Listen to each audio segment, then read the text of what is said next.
Estimados, ¿cómo les va? Llegamos al capítulo 4 de la materia que trata sobre las distintas medidas descriptivas de un conjunto de datos. A lo largo de la materia hemos visto las distintas etapas del proceso estadístico. En la primera hemos definido el objeto de investigación, hemos determinado cuál iba a ser nuestra población objetivo, hemos decidido si íbamos a trabajar con la misma o si íbamos a seleccionar algunos elementos o algunos individuos a partir de alguno de los métodos de muestreo para así conformar nuestra muestra. Hemos determinado cuáles iban a ser las variables que me interesaba estudiar, justamente de acuerdo a cómo definía yo mi objeto. Y bueno, posteriormente, ya en la segunda etapa, hemos recolectado los distintos datos a partir de alguna de las fuentes de ya sea primarias o secundarias. Luego hemos organizado estos datos en la siguiente etapa, ya sea ordenándolos o agrupándolos. Hemos visto que hay diversidad de tablas, pueden ser de simple, doble o múltiple entrada, de acuerdo a la cantidad de variables con las que trabajamos. Hemos calculado los distintos tipos de frecuencias y posteriormente, ya en la etapa de resumen, hemos trabajado con alguna de las posibles representaciones gráficas, ¿no? Esto es apenas una de las maneras que tiene la estadística de resumir. La otra es justamente lo que estamos por ver ahora, que es a través de las distintas medidas descriptivas. Yo les puedo dar un ejemplo rápidamente. Por ejemplo, el promedio. Si nosotros hablamos de promedio de altura de distintos jugadores de básquet, es un dato que de alguna manera me resume justamente la información de cómo se distribuyen los distintos jugadores, por ejemplo, de un equipo. No es la única, vamos a ver que hay otras medidas también. Esta, si bien es muy importante, es incompleta, no me da una idea completa de cómo es todo este equipo a lo largo, a ver, respecto a su altura. Sí tenemos, puedo mencionar como ventaja que respecto a las representaciones gráficas o a las tablas, que por ejemplo en un medio radial yo podría mencionar tranquilamente el promedio y no tendría la limitante que tienen justamente estas otras dos que son muy visuales, ¿no? Así que bueno, sigamos. En el capítulo 4 vamos a ver 3 temas más un tema integrador y se distribuyen los distintos recursos o se conforman de esta manera. En los primeros 3 vamos a ver lecturas teóricas en las que vamos a ver las distintas medidas de posición, dispersión y forma.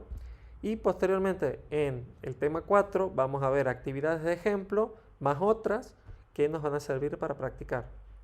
Y bueno, posteriormente vamos a ver un video de cierre en el que principalmente vamos a ver la relación gráfica que hay entre cada una de las medidas descriptivas y bueno, como ya les he dicho, las distintas representaciones gráficas. ¿Qué es importante destacar? Que en este capítulo vamos a trabajar con variables cuantitativas. Hay algunas medidas que se pueden calcular, sobre todo, bueno, la moda, ya van a ver, en variables cualitativas, ¿sí? Pero eso es una cuestión más bien diría secundaria, es bueno que lo tengan en cuenta, que lo tengan presente, pero vamos a trabajar siempre con variables cuantitativas cuando queramos calcular las distintas medidas descriptivas, ¿no? Para los fines de esta materia. La tabla que vamos a utilizar en donde se van a resumir las distintas fórmulas estadísticas que presentamos es esta. Me parece importante decirles que hay distintas notaciones para la misma fórmula. También hay otras fórmulas que me permiten calcular aspectos similares o que pretenden calcular, por ejemplo, en los coeficientes de simetría o de asimetría tengo distintas alternativas, distintas opciones y me pueden llevar a resultados similares, pero sepan que si ven una fórmula diferente en la bibliografía o en algún otro lugar que ustedes lleguen a consultar, no es que estén mal, sino que son alternativas, son distintos los autores, ¿no? Los que han de alguna manera desarrollado una u otra fórmula. Tengan en cuenta que para la práctica de esta materia vamos a utilizar estas que están aquí, ¿sí? Las mismas se dividen en tres, están, como les decía, de acuerdo a los temas de posición para el tema 1, las de dispersión para la lectura del tema 2 y las de forma que está la lectura en el tema 3. Les mencionaba, las distintas medidas de resumen son complementarias. Yo puedo calcular el promedio de altura de los distintos jugadores de básquet de un equipo, pero una vez calculado ese promedio, que aquí le llamaremos media aritmética, yo puedo obtener, por ejemplo, 1,90 m. Ahora, ¿cómo llego a ese 1,90 m? Puede ser que todos los jugadores midan 1,90 m, puede ser que todos los jugadores midan entre 1,80 y 2 metros, o puede ser que tenga una diversidad aún mayor, con jugadores que miden por encima de los 2 metros y por ahí alguno que mide 1,60 m, en fin. Podemos llegar a ese promedio de distintas maneras. Por eso, a partir de las otras medidas, yo me puedo hacer una idea más acabada de cómo se distribuyen las alturas de todos estos jugadores del equipo de básquet. Bueno, además es muy importante tener en cuenta que la fórmula o la manera en la que vamos a llegar a calcular cada una de estas medidas va a diferir de acuerdo a cómo se presenten los datos. Fíjense en los encabezados de columna que podemos trabajar con datos no agrupados, con datos agrupados en frecuencia simple o con datos agrupados en intervalos de clase. Y también, bueno, van a notar que hay algunas fórmulas en común en la que, bueno, no se distingue cómo se presentan justamente estos datos. Por eso van a ver un ejemplo. En el caso de la desviación estándar, no interesa cómo se presentan los datos, siempre se va a calcular de la misma manera. O, por ejemplo, en el caso de la mediana, tanto para datos no agrupados como datos agrupados en frecuencia simple, se utiliza la misma fórmula. Seguimos. Bueno, aquí es lo que mencionábamos recién. Estas son las tres maneras diferentes en las que debemos tener los datos para trabajarlos. Si tenemos los datos no agrupados y no ordenados, lo que tengo que hacer en primera instancia es ordenarlos para que de esa manera pueda trabajar con mis distintas fórmulas, ¿sí?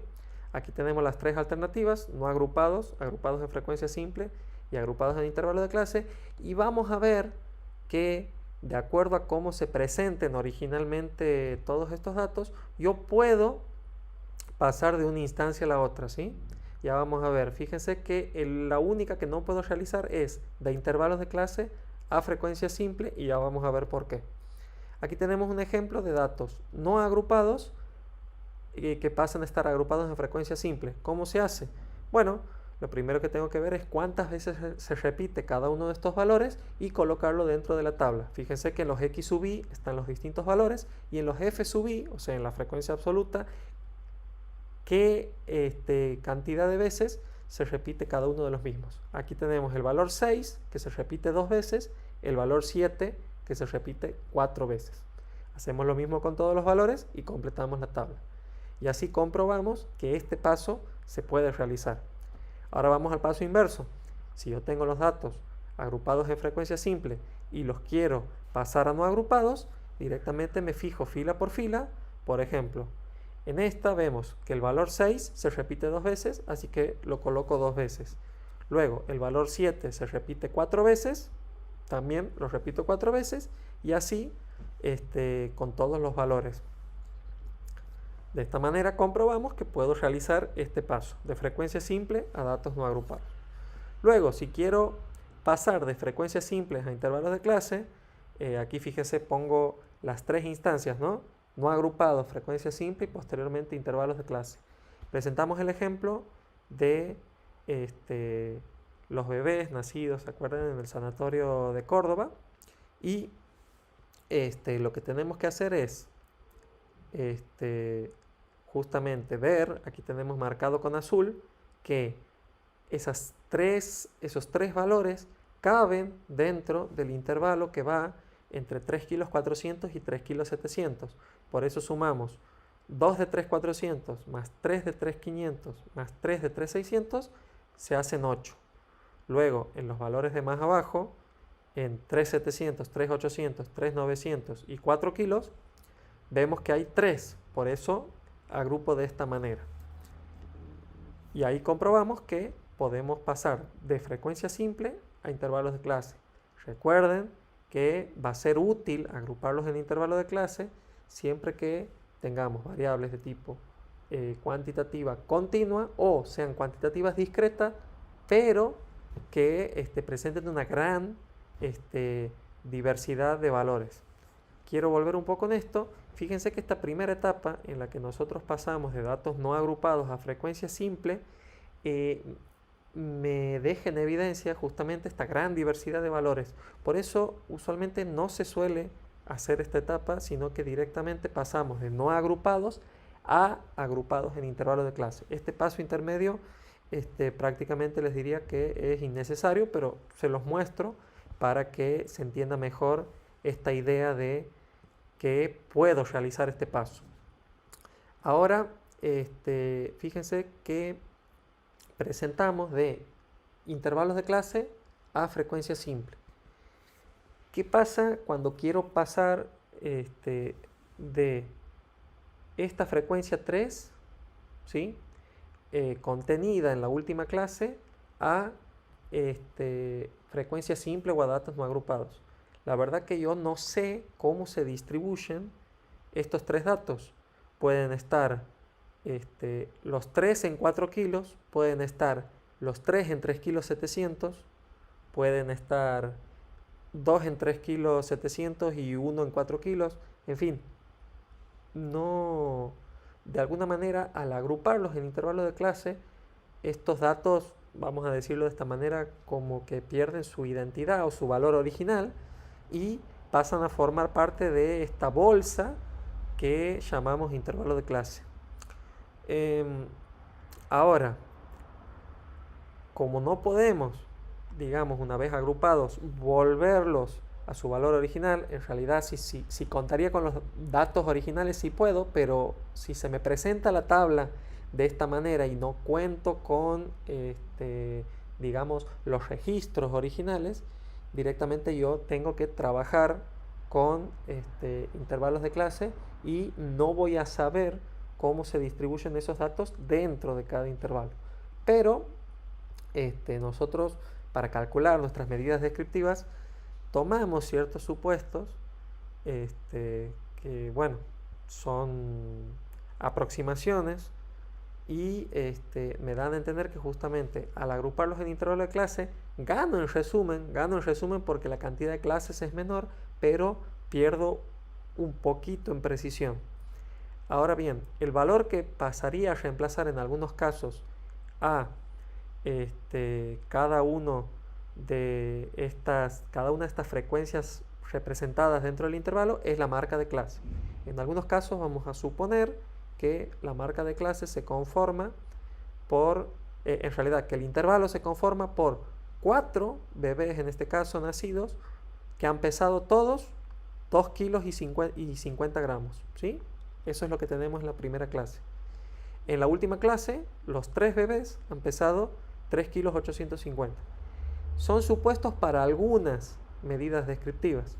En otras, vamos a ver que se trabaja mucho gráficamente con la ojiva, sobre todo mediana, primer cuartil, tercer cuartil, algunos centiles, en los que vamos a suponer que todos los datos se distribuyen uniformemente a lo largo del intervalo. Por eso, gráficamente, y esto algunos que tengan mayor facilidad con las matemáticas van a entender por qué es justamente lineal, por qué está en línea recta mi ojiva entre un límite y el otro. Bien, y hay otros casos, como en el caso de la moda, aquí ya es un poco más fino, pero para el que logre interpretar cómo se calcula la moda para justamente intervalos de clase, van a ver que la distribución de sus datos va a depender también de la frecuencia que tenga el intervalo anterior y el intervalo posterior. Por eso, como les decía, al perder esta identidad, vamos a decir así, cada uno de los datos, no podemos volver a frecuencia simple ni tampoco a datos no agrupados. Resumiendo lo que hemos visto recién, se nos presenta este diagrama, y si lo quisiéramos ampliar un poco, veríamos que también estos pasos entre datos no agrupados y datos agrupados en intervalo de clase están permitidos o no, de acuerdo si la flecha es verde o roja, ¿no? Esta ha sido la presentación del capítulo 4. Espero que tomen contacto con la bibliografía, que practiquen, que vean los ejercicios de ejemplo, y posteriormente lo que vamos a ver es justamente esta relación entre las medidas descriptivas y la representación gráfica de toda nuestra distribución de datos. Bueno, muchas gracias y nos estamos viendo en el próximo video.